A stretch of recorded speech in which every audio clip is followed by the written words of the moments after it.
Now, we're with Phil Mattingly. How did it happen in Georgia? And what is the likelihood that the change is real? He's been overperforming. Reason why? Democratic county. Reason why? Mail-in vote. It's what we've seen across several states, and that put Joe Biden over the top.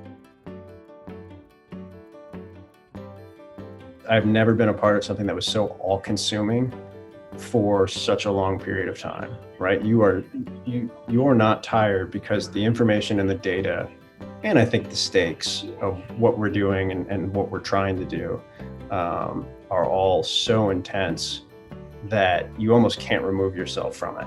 So part of it's the tech and like getting used to using the wall, how you position your body, all that type of stuff.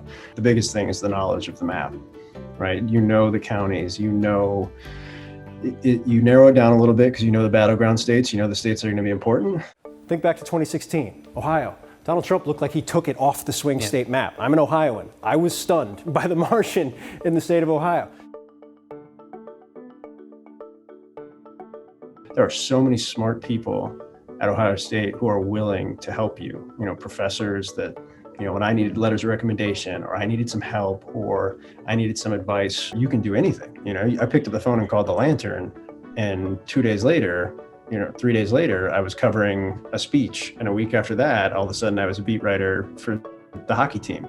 One of the cool things, former classmates, former teammates from Ohio State were texting throughout, particularly Wednesday morning. You know, I was kind of over the night shift into the early and later morning shift on election night, election morning, which was really cool. But I think the biggest thing for me was just the global reach. France, Italy, Australia, who reached out to say stuff and at the very end said, oh, by the way, I'm a Buckeye. I'm keenly aware of the global reach of our alumni association. 550,000 is still a huge mountain to climb for Joe Biden.